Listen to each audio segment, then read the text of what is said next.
Okay, बिस्मिल्लाहिर्रहमानिर्रहीम। Today is our first lecture of the corporate finance और आज हम कॉर्पोरेट फाइनेंस के चैप्टर नंबर 1 को स्टार्ट करेंगे। और सबसे पहले हमारे पास जो स्टार्ट में हम स्टार्ट करेंगे at the beginning of the as a financial manager. जो फाइनेंशियल मैनेजर का रोल क्या है, फाइनेंशियल मैनेजर का जो रोल है इन लेट 90s के अंदर सिर्फ रोल ये फाइनेंशियल मैनेजर का रोल था कि he just need to collect the data regarding the fund raising. यानी कि उसने फंड रेज करने होते थे, फंड रेजिंग करनी थी। और इन अर्ली 90s में उसके बाद क्या हुआ, इन 1950s के बाद उसका फाइनेंशियल मैनेजर का जो रोल है वो इंक्रीज हुआ। और क्यों इंक्रीज हुआ? क्योंकि बेसिकली कॉन्सेप्ट आया, जो कॉन्सेप्ट न्यू कॉन्सेप्ट है वैल्यूएशन का जो कॉन्सेप्ट आया और 1950s में, और वो डेवलप हुआ और वैल्यूएशन का कॉन्सेप्ट को एक्सेप्टेंस मिली। उसके बाद जो फाइनेंशियल मैनेजर है उसकी जो ड्यूटीज क्या थी, उसने देखना था कैपिटल इन्वेस्टमेंट प्रोजेक्ट्स। यानी कि उसने कैपिटल इन्वेस्टमेंट जो प्रोजेक्ट्स हैं उनको उसने देखना था। और उसके अंदर now days in current era के अंदर जो मैनेजर का इम्पैक्ट है वो बहुत ज्यादा बढ़ गया। क्यों? Due to external factors. External factors कौन कौन से इसमें हमारे पास हैं? उसमें एक्सटर्नल फैक्टर हमारे पास फैक्टर्स हैं जैसा कि इन्वायरमेंट इश्यूज हैं, जैसा कि इन्फ्लेशन है, टेक्नोलॉजिकल चेंज है, interest rate and inflation, volatility है, एक्सचेंज रेट फ्लक्चुएशंस हैं, टैक्स लॉ चेंजेस हैं, इन्वायरमेंटल इश्यूज हैं। और ये तमाम चीज़ें जो हैं एक्सटर्नल फैक्टर्स हैं। और एक्सटर्नल फैक्टर्स जो हैं ये मैनेजर, जो फाइनेंशियल मैनेजर है, उसका इम्पैक्ट को बढ़ा देते हैं। तो बेसिकली जो फाइनेंस है, फाइनेंस अब क्या है, वाइटल स्ट्रेटजी रोल प्ले करता है इन एनी ऑर्गेनाइजेशन के अंदर। यानी किसी भी ऑर्गेनाइजेशन के अंदर एक वाइटल रोल प्ले करता है, किसके लिए? For the success of a corporation और अर्निंग फॉर द कॉर्पोरेशन। तो अब सबसे पहले हम ये इस चैप्टर को स्टार्ट करने से पहले हम डिस्कस कर लेते हैं कि फाइनेंशियल जो मैनेजर होगा उसकी कौन कौन सी एबिलिटीज होंगी। क्योंकि फाइनेंशियल मैनेजर की जो एबिलिटीज हैं वो हमें पता होना चाहिए, then we can start this. Financial manager की जो पहली एबिलिटी है वो होनी चाहिए क्या है कि एबिलिटी टू अडॉप्ट चेंज। यानी कि जो चेंज आए ओवर टाइम, चाहे वो टेक्नोलॉजिकल चेंज हो, इन्फ्लेशन से हो, चाहे वो एक्सचेंज रेट से हो, चाहे वो टैक्स लॉ से हो, चाहे इन्वायरमेंट से हो, चाहे बोर्ड ऑफ डायरेक्टर से हो, या किसी भी वजह से जो चेंज आए वो उसको अडॉप्ट कर सकता हो। That's the first characteristics of financial manager. Second, उसने क्या कि उसने फंड रेज करने हैं ताकि कंपनी के न्यू प्रोजेक्ट्स या रनिंग प्रोजेक्ट्स के लिए उसको इन्वेस्टमेंट मिल सके। उसके बाद जो फंड रेज करने के बाद का थर्ड एबिलिटी उसमें इन्वेस्ट इन एसेट्स। उसको उन फंड को इन्वेस्ट करना है इन एसेट्स के अंदर। एंड लास्टली वो इन तीनों चीजों को उसने मैनेज करना है वाइजली। और ये जो चारों कैरेक्टरिस्टिक्स मैंने बताए हैं ये क्या है कि अफेक्ट करते हैं सक्सेस ऑफ योर फर्म। यानी कि एक फर्म की सक्सेस को अफेक्ट करते हैं सिग्निफिकेंटली। तो number 1 ability to adopt change, number 2 raise funds, number 3 invest in assets, and lastly manage them wisely. तो ये तो जस्ट था कि एक गुड मैनेजर जो होगा उसकी एबिलिटीज कौन कौन सी होनी चाहिए जिसके लिए वो हम करते हैं। Let's start with our chapter 1. That's chapter 1 is about the role of financial management or work structure. At the first of this chapter, at the end of this chapter, we will learn these 7 outcomes. The first outcome is about how manager play and how manager is important. Just like I have tell you कि manager जो है वो fund raise करेगा और manage करेगा cash position को। in 90s में, in 1950s में concept of valuation आया, then his responsibility has been increased capital investment project के जरिए, and then he has to 4 abilities, that is adopt to change, raise fund, invest in asset, and wisely manage them wisely to get a successful company ahead.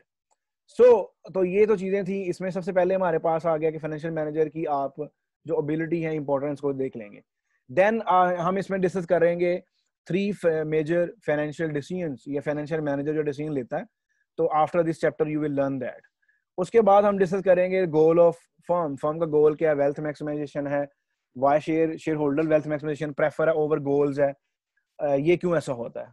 Then you will also learn about the potential problems, agency problem के बारे में आप discuss करेंगे। And lastly, we will learn about the corporate governance and corporate social responsibility के बारे में आप learn कर लेंगे।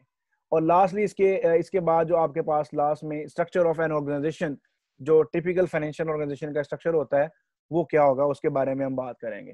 तो दीज आर द आउटकम और ऑब्जेक्टिव ऑफ दिस चैप्टर या ऑब्जेक्टिव ऑफ दिस लेक्चर। तो हम स्टार्ट करते हैं फर्स्ट से। तो हमारे पास सबसे पहले जो आगे आता है, why I should care about the financial management. Financial because from the tomorrow I have to prepare myself for the work, यानी कि मुझे ऑर्गेनाइजेशन के अगर मैं काम कर रहा हूँ एज ए मैनेजर हूँ, तो मुझे कल के लिए जो काम करना है उसके लिए मुझे वेल प्रिपेयर होना है। उसके बाद हमारे पास जो सेकेंडली मैं इसको प्रेफर इसलिए करता हूँ कि मेरी एक्सपेक्टेशन में जो मेरी फाइनेंशियल स्किल्स हैं, जो मेरा नॉलेज है, वो मेरा इंक्रीज हो। And then I care about the understanding of financial terminologies। मुझे financial terminology के जो concepts हैं या उसकी जो understanding है, ये communicate कैसे होते हैं, उनका मुझे पता होना चाहिए। And then I will also want to learn about the cross functional capabilities, जो different departmental जो department के दरमियान skill चाहिए मुझे coordinate करने के लिए, उसको मुझे develop करना है। And after that critical thinking, I have to think about in a different way, out of the box, to run my organization in a better way. So सबसे पहले कि financial management क्या होता है? The first question is raised, what is the financial management? Financial management जो है basically इन तीन चीजों के जो गिर्द घूमती है कि what are the firm's goal, firm के goal क्या क्या हैं, corporate finance, और firm का जो structure है govern करने का, उनका corporate governance कैसे है, और जो उनकी ऑर्गेनाइजेशन कैसे है, यानी कि उसके अंदर बोर्ड ऑफ डायरेक्टर के पास कितनी पावर्स हैं, शेयर होल्डर के पास कितनी पावर्स हैं, और उनमें कौन कौन से वाइस प्रेसिडेंट ऑफ ऑपरेशन है, वाइस प्रेसिडेंट ऑफ मार्केटिंग है, वाइस प्रेसिडेंट ऑफ फाइनेंस है, जिसे हम CFO बोलते हैं, चीफ फाइनेंशियल ऑफिसर है। तो ऑर्गेनाइजेशन का स्ट्रक्चर क्या है, ऑर्गेनाइजेशन काम कैसे करती है, जैसे कॉर्पोरेट गवर्नेंस, और एक काम करते हुए उसने फर्म का जो गोल अचीव करना है। गोल क्या हो सकता है? प्रॉफिट मैक्सिमाइजेशन हो सकती है, wealth maximisation of share holder हो सकता है, इंक्रीज इन फंड रेजिंग हो सकती है। फर्म हैव अ डिफरेंट गोल, जो कि आप डिफरेंट फर्म्स के स्लोगन से भी देख सकते हैं। We will discuss next. उसके बाद अब the basic definition of financial management or corporate governance, that is about how we can acquisition, finance and management of asset with some overall goal in mind. यानी कि अगर हमारे mind में गोल है एक प्रोजेक्ट लॉन्च करना है, उसके लिए हम फंड रेज कहाँ से करेंगे, फंड कहाँ से हासिल करेंगे, फाइनेंसिंग कैसे करेंगे, फाइनेंसिंग से मुराद है कि आप डेट कितना लेंगे, आपके पास अपना पैसा की इक्विटी कितनी है। एंड देन द मैनेजमेंट से मुराद यानी कि जो आपकी मैनेजमेंट है, executive director, board of director, then marketing director, then operation, then finance, and then treasurer, and then auditor, and so on. वो कैसे उसको कंट्रोल करेंगे? तो इसका मतलब ये कि सबसे पहले आप फंड कहाँ से लेंगे, पैसा कहाँ से लेंगे पहले नंबर पे, और उसके लिए आपको डिसाइड करना पड़ेगा जो आपका प्रोजेक्ट है वो for example let's say 100 rupees का है, 100 रुपीज आपको चाहिए, तो आप पहले ये सोचेंगे आपके पास कितने पैसे हैं। फॉर एग्जांपल आपके पास 50 रुपीज है, then you need to think about how can you get the 50 rupees. 50 रुपए आप कहाँ से हासिल करेंगे? बैंक से लोन लेंगे, किसी अदारे से लोन लेंगे, फ्रेंड से लेंगे, पार्टनर्स बनाएंगे, क्या करेंगे? That is acquisition of fund. आप या इन्वेस्टर्स जो हैं वो आपके लिए इन्वेस्ट कर सकते हैं, आप इन्वेस्ट करेंगे, तो ये एक्विजिशन ऑफ फंड है, यानी कि जो पैसा आपको रिमेनिंग चाहिए वो एक्विजिशन है।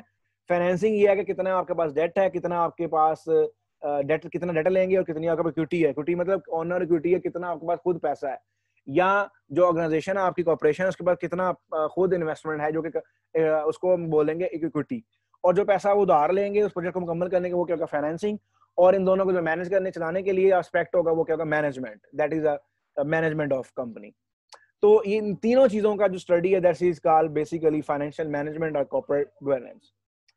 और उसके बाद सबसे पहले तीन डिसीजंस हैं, सब investment decision, financing decision and asset management. तो firstly we will discuss the investment decision. जो investment decision is the most important decision in corporate governance, in corporate finance. Firm का ऑप्टिमल साइज क्या होगा? Optimal size से मुराद यानी कि उस firm का कितने वॉल्यूम होगा। इन वॉल्यूम किस में हो सकता है? In term of money, in term of machinery, in term of employ. तो वो जो ऑप्टिमल वॉल्यूम है, कितना फर्म का वॉल्यूम होगा, कितना फर्म का साइज होगा। और उसके बाद हमें कौन कौन से एसेट चाहिए, यानी कि करंट एसेट कितने चाहिए, फिक्स एसेट कितने चाहिए, और हम वर्किंग कैपिटल कितना होना चाहिए, और हमें कौन कौन सी चीजें चाहिए, और कौन कौन से एसेट है जो हम इनको रिमूव कर सकते हैं, एलिमिनेट कर सकते हैं, जिनको हमें जरूरत नहीं है या एक्सेस है, या कौन कौन से एसेट की जो है with the passage of time हमें जरूरत नहीं होगी। तो you need to think these three aspect in investment decisions. Regarding in finance decision जो है बेसिकली ये आपका जो बैलेंस शीट से रेलिवेंट है. इन फाइनेंस के अंदर आप ये देखेंगे कि आपने फाइनेंसिंग कौन सी करनी है, कौन सी फाइनेंसिंग आपके पास टफ है. फॉर एग्जांपल दो कंपनीज हैं, एक कंपनी 70% फाइनेंस कर रही है डेट से और 30% इक्विटी से, एक कंपनी है वो 50% फाइनेंस कर रही है डेट से और 50% कर रही है इक्विटी से. तो ये दोनों जो फर्म्स हैं डिफरेंट टाइप ऑफ फर्म्स हैं और ये दोनों की फाइनेंसिंग मिक्स डिफरेंट है. यानी कि अब आपने डिसाइड करना है कि आपकी फर्म के लिए कितना फाइनेंसिंग मिक्स होगा. मतलब यू नीड टू डिसाइड कितने परसेंट आपने डेटा लेना है और कितने परसेंट आपकी इक्विटी होगी, कितने परसेंट आपके पास पैसा है. उसके लिए डिसाइड करने के लिए आपके पास सबसे जो बेस्ट मैयर है, जैसे कि बेस्ट मैयर जो है डिविडेंड पॉलिसी है. वो क्या है, डिविडेंड पॉलिसी कैसे है कि डिविडेंड पे आउट रेशियो है. डिविडेंड पे आउट रेशियो जो बेटा हम कैसे निकालते हैं कि जब आपके पास जो एनुअल कैश डिविडेंड आता है कि आप कितना कैश हर साल के बाद जब आपकी कंपनी को प्रॉफिट होता है उसके बाद कितना कैश आप शेयर होल्डर में डिवाइड करते हैं और उसको डिवाइड करते हैं एनुअल अर्निंग के साथ. यानी कि annual cash dividend divide by annual earning, जब आप इसको डिवाइड करेंगे तो अब तब आपको एक डिविडेंड पे आउट रेशियो निकलेगी. जितनी ये रेशियो ज्यादा होगी इसका मतलब है उतना ही ज्यादा आप कैश जो है वो डिविडेंड कर रहे हैं अपने शेयर होल्डर्स में, और जितनी ये रेशियो कम होगी इसका मतलब है उतना ही आप रिटेन कर रहे हैं, आप शेयर होल्डर को पैसे नहीं दे रहे. तो बेसिकली ये जो डिविडेंड पे आउट रेशियो है ये हमें क्या बताती है कि अमाउंट ऑफ अर्निंग रिटेन कितनी करनी है. क्योंकि जब फर्म होती है, फर्म को प्रॉफिट होता है, जब वो शेयर होल्डर को बांटती है then he will decide dividend policy कि कितने परसेंट शेयर अर्निंग जो अर्निंग पर शेयर है ये अर्निंग वापस करनी है और कितनी उन्होंने रिटेन करनी है. तो जो पैसे वो वापस कर देते हैं उसको हम कह देते हैं वो डिविडेंड कर दिया डिविडेंड पॉलिसी के थ्रू, और जो पैसे कंपनी रख लेती है फ्यूचर प्रोजेक्ट के लिए या वैसे होल्ड कर लेती है उसे हम कहते हैं रिटेन अर्निंग. तो ये इसी तरीके से ये जो फंड की फिजिकली एक्वायर्ड है ये सारी चीजें हम फाइनेंसिंग डिसीजन में लेते हैं. Left hand side balance sheet आपका डेट या डेबिट होता है और क्रेडिट होता है, राइट हैंड साइड क्रेडिट होता है. तो ये आपकी बैलेंस शीट के लिहाज से चीजें हैं. उसके बाद third decision is about asset management decisions है. आपने कौन कौन से एसेट लेने हैं. As a manager you have to learn about degree of operating responsibility over asset. यानी कि आपको पता होना चाहिए कि आपके पास कौन कौन से एसेट्स हैं, करंट एसेट कौन कौन से हैं आपके पास और फिक्स एसेट कौन कौन से हैं. तो आपने दोनों को मैनेजमेंट करना है. करंट एसेट बेटा नॉर्मली होते हैं शॉर्ट रन एसेट्स होते हैं और जो डेली जो उसको हम डे टू डे ऑपरेशंस के लिए यूज करते हैं और रूटीन वाइज में short run time period less than 1 year होता है. और जो शॉर्ट रन एसेट्स होते हैं या करंट एसेट्स होते हैं उनमें आपके पास कैश एंड कैश इक्विवेलेंट, उसमें कैश अकाउंट आता है, मनी मार्केट आती है, सर्टिफिकेशन ऑफ डिपॉजिट्स हैं. और सेकंड इसमें करंट एसेट्स के अंदर मार्केट सिक्योरिटीज आती हैं जैसा कि इक्विटी है और स्टॉक कितना पड़ा है आपके पास, उसके बाद डेट है या आपने कितना कर्जा देना है in the form of the bond. तो इस तरीके से you have to decide how much you need to invest in current assets and how much need to invest in fix assets. तो आपने इसको डिसाइड करना है कि आपने कितने फिक्स एसेट रखने हैं और कितने करंट एसेट्स आपने रखने हैं. And then next, what is the firm goal? Normally, in the concept of the firm valuation, इसमें हम क्या करते हैं maximisation of the share holder wealth. जो शेयर होल्डर है, शेयर होल्डर कौन होता है जिसने आपका शेयर खरीदा है. जैसे फॉर एग्जांपल एक कंपनी है, कंपनी के 100 शेयर्स हैं, पार्शियल ओनरशिप इसे बोलते हैं कि आपने पूरी कंपनी के 100 शेयर रखे. 100 में से अगर एक शेयर मेरे पास है इसका मतलब है कि मैं एक शेयर का मालिक हूँ. अगर आप मेरे पास 10 शेयर हैं तो इसका मतलब है मैं 10 शेयर का मालिक हूँ. 10 शेयर का मतलब है कि 10% का मालिक उस कंपनी का. तो इस जो शेयर होल्डर है उसकी वेल्थ का मैक्सिमाइजेशन करना है. That's ultimate goal of a firm. और करंट इसके लिए अब हम डिस्कस करेंगे. इसमें दो चीजें आती हैं. किसमें आती है बेटा CSR कॉर्पोरेट सोशल रिस्पॉन्सिबिलिटी, और एक इसमें आती है सस्टेनेबिलिटी. सस्टेनेबिलिटी क्या होती है कि आपके पास जितने भी रिसोर्सेज हैं आप उनको इस्तेमाल करते हुए फ्यूचर के जो रिसोर्सेज हैं या फ्यूचर जनरेशन की जो नीड्स हैं उनको डिस्टर्ब किए बगैर हम काम करते हैं. इसको हम सस्टेनेबिलिटी बोलते हैं. जबकि CSR क्या है, ये बेसिकली क्या फर्म की आउटलुक है. जो फर्म की रिस्पॉन्सिबिलिटी होती है regarding to share holder and natural environment. तो जो रिस्पॉन्सिबिलिटी है फर्म की natural environment and share holder की जो वेल्थ है दैट इज कॉल्ड CSR. और जो सस्टेनेबिलिटी है, सस्टेनेबिलिटी बेसिकली क्या है, वो आपने करंट रिसोर्सेज को, करंट रिसोर्सेज को यूज करना है और फ्यूचर की जो फ्यूचर जनरेशन है उनकी नीड्स को डिस्टर्ब किए वो बगैर. यानी कि इन अदर वर्ड में आप ये कह लें कि आपने अगर आपके पास रिसोर्सेज हैं, फॉर एग्जांपल ट्रीज हैं, आपको अगर एक ट्री की आपने एक ट्री इस्तेमाल करते हैं फर्नीचर बनाने के लिए, you can use the one tree, but the 9 trees are the future generation trees. तो इसके लिए इसी तरीके से आपने करंट आपके पास जो रिसोर्सेज होंगे उनको यूज करना है without exploiting the future generation resources, इसे सस्टेनेबिलिटी बोलते हैं। एंड नेक्स्ट, अब इसका अल्टरनेटिव क्या है कि ये मैं डिफरेंट फर्म्स के मैं कुछ आपको बता रहा हूँ। जैसे फर्म के गोल हैं, सेम गोल है but different slogan, different writing. जैसे पहली फर्म है जो एसोसिएटेड बैंकिंग कॉर्पोरेशन है, इन्होंने कहा creating superior share holder value is our top priority, that's their slogan, they have mentioned in their report. And similarly the desire to increase the shareholder value is what drives our action. And similarly FedEx main responsibility is to create shareholder value. अब ये तीनों different companies हैं, different companies के different slogans हैं, तीनों different objectives हैं, और basically ये तीनों क्या कर रही हैं, शेयर होल्डर वैल्यू मैक्सिमाइजेशन कर रही हैं। तो ये डिफरेंट एग्जांपल है कि आपने शेयर होल्डर वैल्यू मैक्सिमाइजेशन जो फर्म करती हैं और उनका स्लोगन्स क्या आते हैं और उनके जो ऑब्जेक्टिव या गोल्स हैं वो बताते हैं आप उनका स्लोगन्स क्या है। उसके बाद हमारे पास पहला जैसे अल्टरनेटिव प्रोस्पेक्टिव है, जैसे मेरे पास आता है प्रॉफिट मैक्सिमाइजेशन। नॉर्मली हम जब कहते हैं कि जो फर्म है वो उसका मेन मकसद क्या होता है कि प्रॉफिट को, अर्निंग को मैक्सिमाइज करे आफ्टर टैक्सेस, यानी कि वो पहले जो प्रॉफिट जो फर्म अर्निंग करे, अर्निंग के बाद टैक्स दे, टैक्स देने के बाद जो रिमेनिंग रेजिडुअल है उसको मैक्सिमाइज करे, दैट्स प्रॉफिट मैक्सिमाइजेशन। लेकिन इसमें एक प्रॉब्लम ये है कि अगर इसमें जो अगर मैनेजर है वो आपके शेयर बेचता रहता है, यानी कि शेयर बेचता रहता है, इसका मतलब है करंट प्रॉफिट तो बढ़ता रहेगा at the cost of future treasury bills. तो इसका मतलब ये होगा कि आप अगर शेयर बेचते रहेंगे और लेकिन उसके ऊपर इंटरेस्ट रेट जो है वो ज्यादा होगा, या आसान जबान में कह लें कि पहले आपके फर्म में आप कहते हैं कि 100 रुपीज का एक शेयर, 100 शेयर्स हैं, फिर आप कहते हैं कि सेम वैल्यू है 100 रुपीज के हैं, फिर आप कहते हैं कि अब हमारी कंपनी के शेयर 200 है, तो आपका जो शेयर है उसकी वैल्यू कम हो गई है, क्योंकि पहले 100 शेयर इक्वल टू 100 रुपीज थे, अब 200 शेयर इक्वल टू 100 रुपीज है। इसका मतलब है कि आपके शेयर की प्राइस जो है वो हाफ हो गई है। तो इस तरीके से जितने वो ट्रेजरी बिल या कोई भी जितने वो ज्यादा इशू करेगा प्रॉफिट्स के लिए, करंट प्रॉफिट तो बढ़ जाएगा लेकिन लॉन्ग रन के अंदर वो क्या होगा, वो शेयर की वैल्यू कम हो जाएगी। And next alternative earning per share maximisation, यानी कि आप ऐसा कर लें, अर्निंग पर शेयर क्या होता है, अर्निंग पर शेयर ये होता है कि total earning divide by number of जो शेयर है। अब अर्निंग इसमें कौन सी होती है, जितनी फर्म ने अर्न किया है उसमें से टैक्स को माइनस करते हैं and then we can divide on the outstanding shares. Outstanding जो शेयर है उसको हम क्या करते हैं, डिवाइड करते हैं। आउटस्टैंडिंग शेयर को डिवाइड करने के बाद जो हमारे पास आता है वो से हम क्या बोलते हैं, हमारे पास अर्निंग पर शेयर है। अब अर्निंग पर शेयर जो है उसमें उसका प्रॉब्लम क्या होता है, उसमें हमारे पास प्रॉब्लम ये होते हैं कि इसमें टाइम लिमिट नहीं होती, इसमें एक्सपेक्टेशन नहीं होती, रिटर्न का पता नहीं होता कब वापस करेंगे, तो that's is a different thing. और उसके बाद इसमें जितने भी रिस्क है फर्म के उसको हम इग्नोर कर देते हैं। ये इनकी जो प्रॉब्लम्स हैं अगर हम अर्निंग पर शेयर को मैक्सिमाइज करें।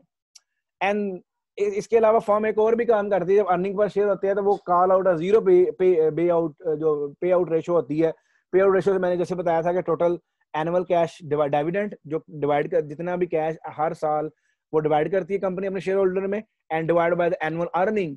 और एनुअल जो अर्निंग है वो बेसिकली आपकी क्या है, उसको भी डिवाइड करते हैं तो आपके पास डिविडेंड पे आउट रेशो आती है। अगर वो जीरो हो जाएगी इसका मतलब ये है कि कंपनी है एनुअल कैश डिविडेंड नहीं कर रही, and is a zero and divide by something is zero. तो इस ये भी एक प्रॉब्लम है। उसके बाद जो वेल्थ मैक्सिमाइजेशन है उसमें क्या प्रॉब्लम है, करंट और फ्यूचर प्रॉफिट जो होते हैं, ईपीएस यहाँ पे अर्निंग पर शेयर है। यस बच्चे।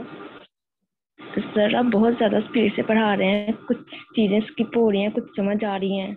Okay, you can ask a question, no problem at all. आप मुझे पूछ Okay, सकते sir. हैं। ओके, पूछ लें। If you have any question you can ask. Okay, sir. Okay, उसके बाद हमारे पास यहाँ पे क्या है कि आपके पास करंट एंड फ्यूचर प्रॉफिट्स है। अब उसमें क्या है, अर्निंग पर शेयर है, timing and duration and risk of profits है। और ये जो बेसिकली क्या है, आपको डिविडेंड पॉलिसी और ये अदर रेलिवेंट फैक्टर्स हैं जो कि स्ट्रेंथन करते हैं कि आप जब वेल्थ मैक्सिमाइजेशन करते हैं उसमें ये इसके एडवांटेजेस हैं या जो स्ट्रेंथ्स हैं। और जो शेयर प्राइस है वो सर्व करती है barometer for business performance. Barometer कहते हैं जो हवा को मेजर करने वाले का आला होता है, बैरोमीटर कहते हैं। यहाँ पे जो बिजनेस को मेजर करने के लिए शेयर प्राइस इस्तेमाल करते हैं, इसलिए हम कहते हैं कि share price serve as a barometer for business performance. Business की परफॉर्मेंस को मेजर करने के लिए शेयर प्राइस है वो एज ए बैरोमीटर यूज होता है। उसके बाद आपके पास जो कंपनी है उसका स्ट्रक्चर क्या होता है, उसमें दो स्ट्रक्चर होते हैं, शेयर होल्डर्स होते हैं एंड मैनेजमेंट, दोनों सेपरेट एंटिटीज हैं। जब इन दोनों का कॉन्फ्लिक्ट होता है, यानी कि शेयर होल्डर का मकसद क्या है कि मैं पैसा इन्वेस्ट करूं, मुझे रिटर्न ज्यादा है, जबकि मैनेजमेंट का मकसद क्या होगा कि वो अपना सैलरीज, अपने बोनसेस इसको मैक्सिमाइज करें rather than share holder maximisation. तो दोनों का जो इंटरेस्ट है वो कॉन्फ्लिक्ट होता है। इस कॉन्फ्लिक्ट को हम क्या बोलते हैं, एजेंसी प्रॉब्लम। और अब जो मैनेजमेंट है वो एज एजेंट काम करता है। आप शेयर होल्डर के लिए एजेंट क्या होता है, वो बंदा ऑथराइज बंदा जो कि प्रिंसिपली किसी और के बिहाफ पे काम करता है, उसको अब एजेंट बोलते हैं। इस तरह जो मैनेजमेंट होती है वो क्या बेसिकली शेयर होल्डर की के बिहाफ पे काम कर रही होती है और एज एजेंट काम कर रही होती है। उसके बाद ये जो एजेंसी थ्योरी है, agency theory basically it has been develop based on the theory of firm. Theory of firm की बेस पे डेवलप की गई है बाय जेंसन एंड मैकेलिंग। और ये थ्योरी बेसिकली ये क्या है, ब्रांच ऑफ इकोनॉमिक्स है, जिसके अंदर हम डिस्कस करते हैं behaviour of principal and their agents. आप इसको आसान जबान में अगर हम कहें तो बेटा आसान जबान में हम इसे ये कह सकते हैं कि जब आपकी जो, अगर हम पिछली साइड पे जाएं, जब आप हमारे पास जो शेयर होल्डर्स हैं इनके जो इंटरेस्ट हैं वो वेरी करेंगे, डिफर करेंगे मैनेजमेंट के जो इंटरेस्ट हैं उनके साथ, और दोनों जो इंटरेस्ट हैं जब वेरी करेंगे दोनों में कॉन्फ्लिक्ट होगा। Conflict of interest between share holder and management is called agency problem. तो ये आपका जो है एजेंसी प्रॉब्लम इसको बोलते हैं। और then agency theory we will discuss the behaviour of principal and their agents. Principal यहाँ पे जो हमारे हैं कैश शेयर होल्डर्स हैं और एजेंट हमारे यहाँ पे मैनेजमेंट है। उसके बाद यहाँ पे जो हम मैनेजमेंट है, चाहे वो एग्जीक्यूटिव डायरेक्टर मैनेजमेंट है, उसको हम क्या बेसिकली इंसेंटिव देते हैं ताकि मैनेजमेंट जो है, प्रिंसिपल जो है यहाँ पे शेयर होल्डर है, शेयर होल्डर के बेस्ट इंटरेस्ट के लिए काम करें और उसको रिजल्ट को मॉनिटर करें। उसमें बहुत सारी ऑप्शंस हैं, स्टॉक ऑप्शंस हैं, प्री रिक्विजिट्स हैं, बोनसेस हैं, अदर पर्क्स हैं जो कि हम मैनेजमेंट को दिए जाते हैं ताकि वो शेयर होल्डर के इंटरेस्ट के लिए काम करें। ऑन द अदर साइड जो कॉर्पोरेट सोशल रिस्पॉन्सिबिलिटी है वो बेसिकली वेल्थ मैक्सिमाइजेशन जब होती है उसके अंदर इनकॉर्पोरेट नहीं करते कॉर्पोरेट लेवल के ऊपर। तो हमारे पास जो अज्यूम कर लेते हैं कि एक फर्म है वो दोनों चीजें प्रोड्यूस कर रही है, private good and social good. अगर एक फर्म है वो जैसे हेल्थ इंस्ट्रूमेंट बना रही है या मेडिसिन बना रही है, ऐसी चीजें बना रही हैं जिससे अल्टीमेटली वो सोसाइटी को भी हेल्प कर रही है। कैसे हेल्प कर रही है, वो वर्कर को वेजेस दे रही है और एम्प्लॉयज को वेजेस दे रही है, बिजनेस डेवलप कर रही है, लोगों की इनकम बढ़ रही है, लोगों की पॉवर्टी खत्म हो रही है और उनकी परचेजिंग पावर बढ़ रही है। तो ओवरऑल जो है वो फर्म क्या कर रही है, अपना बिजनेस भी कर रही है, साथ साथ वो अपने जो एम्प्लॉयज हैं उसको पेंशन दे रही है, उनको बोनसेस दे रही है, या उनको जैसे एपिडेमिक में उनको एक्स्ट्रा पेमेंट दे रही है या रिलैक्सेशन वर्क दे रही है। तो ये इस तरह की तमाम चीजें वो हैं कॉर्पोरेट सोशल रिस्पॉन्सिबिलिटी है फर्म जो कॉर्पोरेशन लेवल पे नहीं होती। और उसके जो शेयर होल्डर वेल्थ मैनेजमेंट है। जी बच्चे। सर ये तो हर फर्म करती है कि वो अपना बिजनेस भी जनरेट करती है और जब अपना बिजनेस करे तो वो वर्कर्स को काम भी दे रही है। जी जी, तो बेसिक उसमें वेजेस दे रही है, लेकिन हर फर्म जो है वो बोनस नहीं दे रही होगी। हर फर्म जो है वो जैसे एपिडेमिक है, उसमें एपिडेमिक में बगैर काम के सैलरी नहीं दे रही होगी। हर फर्म जो है वो जो इन्वायरमेंट अगर पोल्यूशन क्रिएट कर रही है उसके लिए दरख्त नहीं लगा रही होगी। हर फर्म जो है जो पानी वेस्ट है जो पानी वेस्ट है, जो पोल्यूटेड वाटर है उसको करेक्ट करने के लिए कॉस्ट नहीं दे रही होगी। तो इस तरह की जो कॉस्ट है, जो अदर कॉस्ट है, वो बेसिकली सोसाइटी के लिए काम नहीं कर रही होगी। तो वो बेसिकली कॉर्पोरेट सोशल रिस्पॉन्सिबिलिटी। जो आपके पास कॉर्पोरेट फर्म है, जॉइंट स्टॉक फर्म है या कॉर्पोरेशन है, उसका मकसद क्या CSR नहीं होगा, उसका मकसद क्या होगा, शेयर होल्डर वेल्थ मैक्सिमाइजेशन। उनका जो शेयर होल्डर वेल्थ मैक्सिमाइजेशन का उनका ऑब्जेक्टिव होगा और उसी वेल्थ को मैक्सिमाइज करेंगे। तो इस लिहाज से मैं बता रहा हूँ आपको। उसके बाद नेक्स्ट बेटे आप यहाँ पे जो हमारे पास है जो कॉर्पोरेट गवर्नेंस, जैसे मैंने बताया था आपको, कॉर्पोरेट गवर्नेंस बेसिकली ये हमें बताती है कि आपकी जो स्ट्रक्चर क्या है ऑर्गेनाइजेशन का, या जो रिप्रेजेंटेटिव होते हैं वो कैसे मैनेज करते हैं और कैसे उस चीज को कंट्रोल करते हैं। यानी कि जो कॉर्पोरेशन के रिप्रेजेंटेटिव हैं, डायरेक्टर हैं, मैनेजर हैं, सीनियर मैनेजमेंट है, वो सारे मिलकर कैसे उस कॉर्पोरेशन को मैनेज करते हैं, कंट्रोल करते हैं, और वो बेसिकली क्या है, कॉर्पोरेट गवर्नेंस है। हो सकता है वो 3 एग्जीक्यूटिव मेंबर से कर रहे हों, 2 डायरेक्टर, बोर्ड ऑफ डायरेक्टर ज्यादा हों, या उसमें सीनियर मैनेजमेंट है उसके मेंबर कम ज्यादा हों, तो डिफरेंट ऑर्गेनाइजेशन के अंदर डिफरेंट स्ट्रक्चर होता है, वो कम ज्यादा कर सकते हैं। तो अल्टीमेटली गोल उनका यही होता है कि जो शेयर होल्डर उनकी वेल्थ को मैक्सिमाइज किया जाए थ्रू गवर्निंग द फर्म। तो कॉर्पोरेट गवर्नेंस बेसिकली क्या है कि आपका जो कॉर्पोरेशन को चलाने के लिए मैनेजमेंट, सीनियर मैनेजमेंट और उसके बाद आपके पास board of director, shareholders combinely manage करते हैं और कंट्रोल करते हैं किसी ऑर्गेनाइजेशन को, कॉर्पोरेशन को, वो कॉर्पोरेट गवर्नेंस है। उसके बाद आपके पास, हमारे पास नेक्स्ट इसमें या बोर्ड ऑफ डायरेक्टर क्या होते हैं, इनकी रिस्पॉन्सिबिलिटीज क्या होती है। डिफरेंट कंपनीज के डिफरेंट है, सेट ऑफ वाइड पॉलिसी होती है। इसमें एडवाइज है सीईओ बना सकते हैं, सीईओ मतलब चीफ एग्जीक्यूटिव ऑफिसर है। अदर सीनियर एग्जीक्यूटिव बना सकते हैं, वो हायर कर सकते हैं, वो किसी को फायर कर सकते हैं, डायरेक्टर को या एम्प्लॉय को। Set of composition of CEO दे सकते हैं, और उसके अलावा वो रिव्यू कर सकते हैं, कोई भी स्ट्रेटजी बनाई है उसको रिव्यू कर सकते हैं, अप्रूव कर सकते हैं, कोई पॉलिसी को बना के चेंज कर सकते हैं, अमेंड कर सकते हैं, और सिग्निफिकेंट इन्वेस्टमेंट, बहुत बड़ी इन्वेस्टमेंट कर सकते हैं, या फंड रेजिंग एक्विजिशन कर सकते हैं, या अपने जो प्लान्स चल रहे हैं, जो प्रोजेक्ट चल रहे हैं, उनको देख सकते हैं, उनकी कैपिटल बजटिंग कर सकते हैं, financial reporting to common share holder करते हैं। और उसके अलावा जो सीईओ या चेयरमैन, उनका रोल क्या होता है, नॉर्मली सेम पर्सन है जैसे यहाँ in US, but in Britain is different. जो चेयरमैन है कंपनी का, सीईओ का रोल सेम है यूएस के अंदर, लेकिन जो ब्रिटेन के अंदर जो है वो डिफरेंट डायरेक्शन में है। तो ये तो basically board of director typical responsibilities है उनकी। उसके बाद हमारे पास नेक्स्ट इसमें हम डिस्कस करना है जो सरबेन्स ऑक्सले एक्ट ऑफ 2002।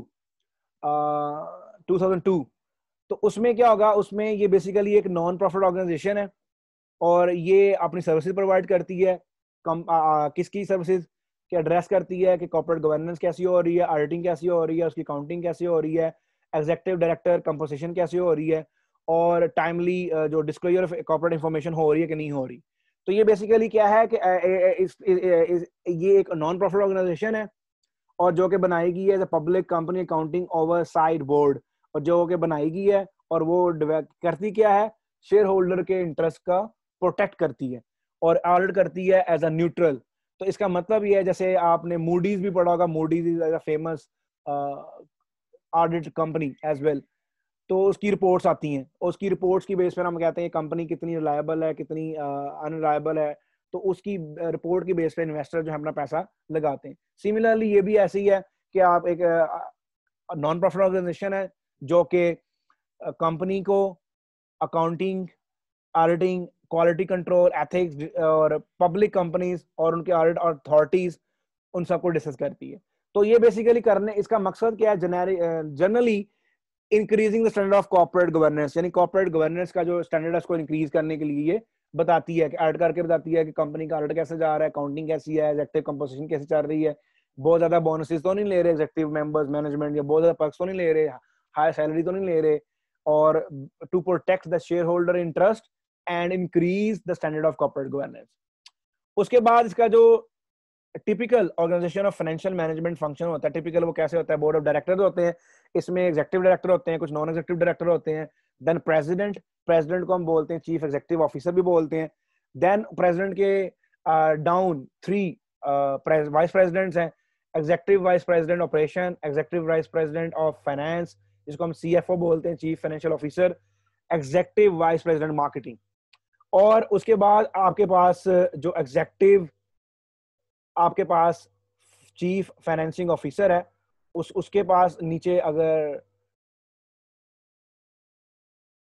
आगे क्या हमारे पास है, जो executive vice president of finance है उसके नीचे 2 वाइस प्रेसिडेंट, एक वाइस प्रेसिडेंट ट्रेजरी है एंड कंट्रोलर है।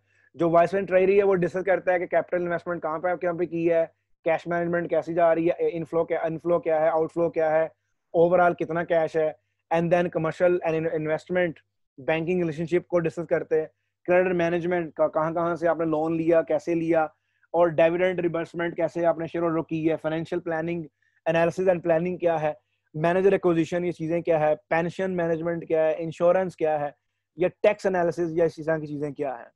और ऑन द अदर हैंड पे जो कंट्रोलर है वो सारी कॉस्ट को देखता है, cost management, cost counting, data processing, government को रिपोर्ट करना, इंटरनल कंट्रोलिंग, फाइनेंशियल रिपोर्ट को प्रिपेयर करना, फाइनेंशियल स्टेटमेंट को प्रिपेयर करना, प्रीपेयर बजट करना, प्रीपेयर फोरकास्ट करना। तो इस तरह के सारे जो काम है वो कौन करता है? वो बेसिकली आपका जो कंट्रोलर करता है। तो अब हमारे पास ये सर